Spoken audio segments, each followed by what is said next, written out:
लेकिन दरबार उस वक्त जुड़ जाता है जब आप संकल्प करते हो कि हमें पदयात्रा करनी है या दंडवत यात्रा करनी है। रोग कष्ट तो बहुत मामूली बातें हैं। सबसे बड़ी बात है कि जब हम इस धरती पर जन्म लेते हैं तो उसके पीछे कोई लक्ष्य होता है। एक लक्ष्य होता है हमारा, जिसके लिए मानव शरीर मिलता है। और हम सभी बहुत परम सौभाग्यशाली हैं कि मानव शरीर मिला हुआ है और हमारे सामने एक अपॉर्चुनिटी है, एक अवसर है कि हम सिद्ध कर सकें अपने को, और हम जिस लिए मानव शरीर मिला है वह हम प्राप्त कर सकें, उस लक्ष्य को प्राप्त कर सकें। आप स्वस्थ होते हो, परिवार आपका स्वस्थ होता है, जब दरबार से आप जुड़ते हो तमाम गंदगी जाती है, पितरों की मुक्ति होती है, खूब ऊर्जा मिलती है। ये सब आपके आस्था, विश्वास और श्रद्धा से ही होता है। ये सब आपके प्रार्थना और संकल्प से ही घटित होता है। बहुत अद्भुत है हमारा विज्ञान,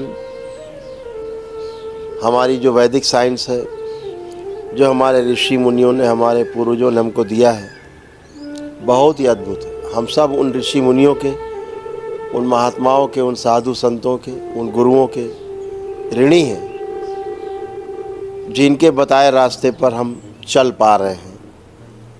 हम हमेशा उनके ऋणी रहेंगे। हम सभी उनके बताए रास्ते पर चल कर के ही स्वस्थ रह सकते हैं, सुखी रह सकते हैं और इस मानव जीवन में संपन्न बने रह सकते हैं। आप सभी पद यात्रा करके आए, रास्ते में आपको कष्टों का पता ही नहीं चला होगा कब आप दरबार पहुंच गए। हंसते खेलते गाते गुनगुनाते दरबार पहुंचते हैं तो कष्टों का पता ही नहीं लगता कहाँ चले जाते हैं। दरबार की अलौकिक शक्ति है। यह जो शक्ति अलौकिक शक्ति है, यह आपको स्वयं से प्राप्त है, बाहर से नहीं आती।